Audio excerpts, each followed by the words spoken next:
सत्साहे भाई जी, बंदी छोड़ सतगुरुदेव जी की जाहो।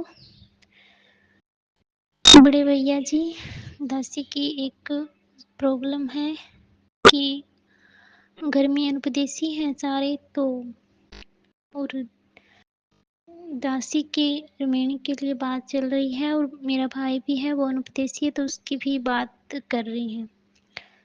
तो दासी ने तो स्पष्ट मना कर दिया था, लेकिन मम्मी बीमार रहती है तो वो कहती है कि हम ऐसे नहीं कर सकती, ये तो तुम्हें माननी पड़ेगी।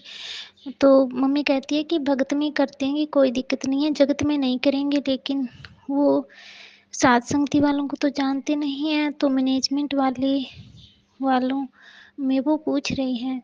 तो मैंने मम्मी को कहा कि मम्मी आप मेरी जो मर्यादाएं हैं वो साथ संगति की उनको बता दी, अगर वो निभाए तो ठीक है, मैंने हाँ कर दी। तो भगत जी ये थोड़ी-सी प्रॉब्लम है, थोड़ा-सा मुझे गाइड कीजिए भगत जी। दासी बिल्कुल भी नहीं चाहती रिमेनी वगैरह, लेकिन घर में प्रॉब्लम है भगत जी। सत्साई बहन जी, देखो परमात्मा कहते हैं कि साधु शब्दां परखिए, दुख पड़े घर नार, सूरवीर जिद जानिए, जब रण बाजे तलवार।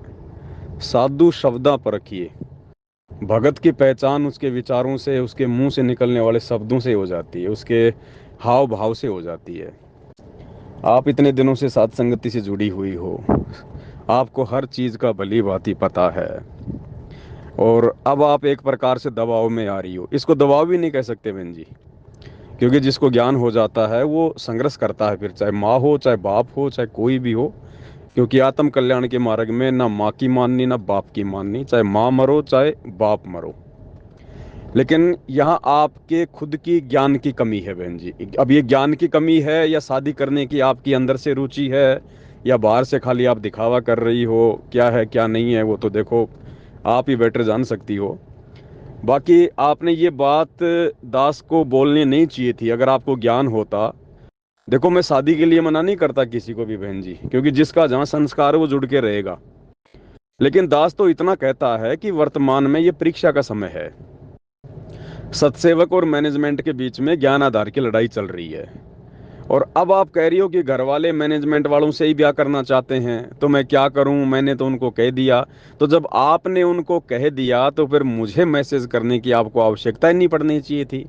लेकिन कहीं ना कहीं आप जी चाहते हैं कि पवन भाई थोड़े से ढीले पड़ जाएं, पवन भाई थोड़ा सा मुझे इशारा कर दे कि ठीक है बहन जी आप कर लो मैनेजमेंट वालों से, अपनी मर्यादाओं में रहना, ताकि काल को मौका मिल जाए और आप जी बुरी तरह से फंस जाओ, फिर ना घर की रहो ना घाट की रहो। क्योंकि देखो बहन जी, शादी करने के लिए तो कोई भी आपको सारी छूट देगा। जगत वाला होगा वो भी आपकी सारी बातें मान लेगा कि ठीक है जी आप अपनी भक्ति करना, हम आपको कोई मना नहीं करेंगे। मैनेजमेंट वाले भी सारी हाँ भर लेंगे, क्योंकि उनको तो लड़की चाहिए। और जैसे ही आप एक बार उस बंधन में बन जाओगी, रमणी हो जाएगी, उसके बाद देखना फिर आपको एक पैर पर न चाहेंगे खड़ा करके। फिर आपको वो मैनेजमेंट वाले आश्रम में भी लेके जाएंगे, आपको भंडारे में भी लेके जाएंगे, आपको फिर वो रैलियों में भी लेके जाएंगे, और मना करोगी तो फिर आपको फिर वो प्रताड़ित करेंगे। फिर आपकी प्रार्थना भिजवा देंगे गुरु जी के पास में।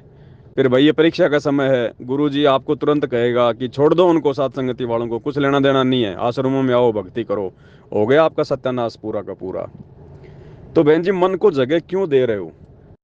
भाई मुझे तो हैरानी इस बात की होती है कि आप लोगों को सब कुछ पता है कि पवन भगत जी क्या जवाब देंगे, पवन भगत जी क्या कहेंगे, साध संगति के क्या नियम है, क्या रूल है। उसके बावजूद भी आप लोग इस प्रकार से दास से पूछते हो ना, तो बहन जी ये कमजोरी है, कमजोरी। और कमजोरी फिर बहन जी बहुत बड़ी दुविधा बन के खड़ी हो जाएगी। दास शादी के लिए मना थोड़ी करता है। अरे रुक जाओ, साल 2 साल की बात है, 2028 का समय तो तुम्हारे बाप ने निर्धारित कर रखा है युग परिवर्तन का। तो या तो 2028 में आएगा या उससे पहले आएगा, ये कन्फर्म है। तो साल 2 साल और रुक जाओ भाई, कौन सी दिक्कत आ रही है? या साल 2 साल बाद शादी करोगे तो तुम्हारे बच्चे पैदा नहीं होंगे, या कोई बीमारी लग जाएगी, क्या हो जाएगा? तो भाई ये ज्ञान की कमी है, या फिर आपकी खुद की कहीं ना कहीं शादी करने की इच्छा है, विषय वासनाओं का दबाव है, काल प्रेरणा से। जो भी है जैसा भी है, देखो सात संगति के तो सात संगति के ही रूल रहेंगे बहन जी। भाई मेरे भी तो बच्चे शादी के लायक हो रहे हैं, मैं तो कहीं कोई जिक्र नहीं करता। भाई मेरे बच्चे को लड़की देने के लिए तो हर भगत तैयार है। कौन मना करेगा? कोई मना नहीं करेगा, हर भगत तैयार है। लेकिन दास क्यों नहीं बातचीत कर रहा भाई? दास ने अपने बच्चों पर छोड़ दिया भाई, उनके संस्कारों पर छोड़ दिया। अगर उनके संस्कार में शादी विवाह रमणीय का योग है तो वो होगा, और समय आने पर होगा। और अभी 46 नंबर के सत्संग में गुरुजी ने भी कह दिया कि भाई जल्दबाजी में फैसले ना लिया करो, बाद में रोओगे पछताओगे। और आपने भी अगर फैसला लेना है अपने माँ बाप से हटके, तो ज्ञान को आधार बनाकर और अपने भगवान से मिलकर, क्या कहा गुरुजी ने? ज्ञान को आधार बनाकर और अपने भगवान से मिलकर। अब भगवान से मिलने का मतलब होता है भगवान के ज्ञान को आधार बनाकर अपने गुरुजी से आदेश प्राप्त करके। तो भाई गुरुजी को आने दो, थोड़ा इंतजार करो। गलत जगह लाइन जोड़ लोगे, आजीवन दुखी रहोगे, परेशान रहोगे।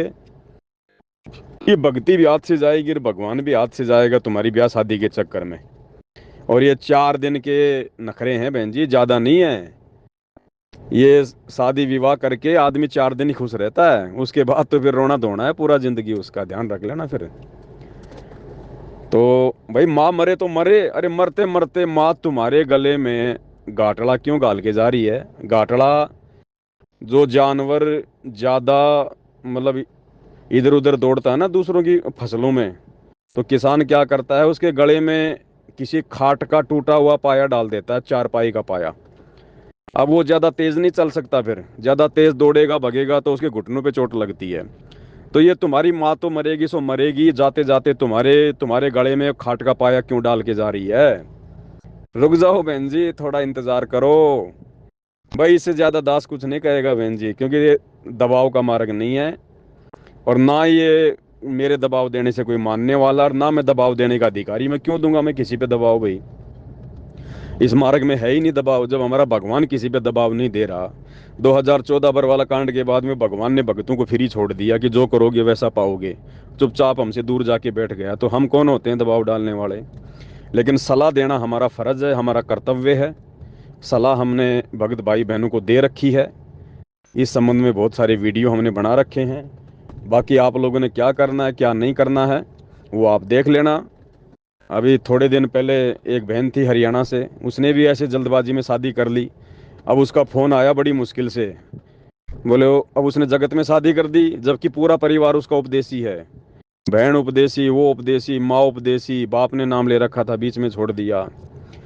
और साथ संगति से काफ़ी समय से जुड़े हुए थे। अब उस बहन की शादी उसके बाप ने जगत में कर दी।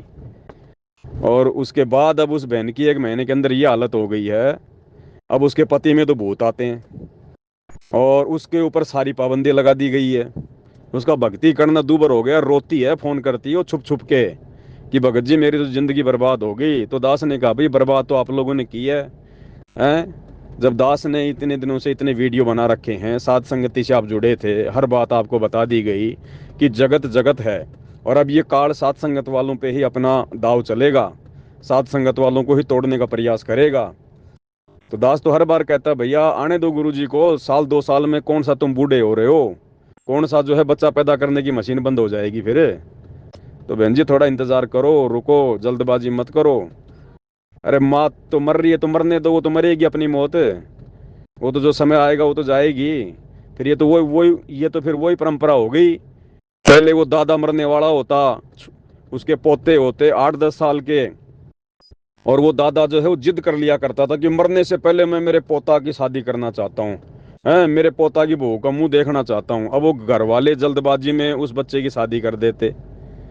ये तो फिर वही काम हो गया कि माँ मेरी मरने वाली है, माँ मेरी बीमार चल रही है, माँ चाहती है कि मरने से पहले मैं तेरी शादी कर दूं। ये तो फिर वही परंपराएं हो गई बहन जी।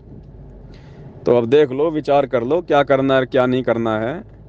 कुछ नहीं, षड्यंत्र ये काल का है, चाहे आपकी माँ के माध्यम से, चाहे बाप के माध्यम से, या आपके अंदर कोई विषय विकार को लेकर ऐसी कोई बात हो।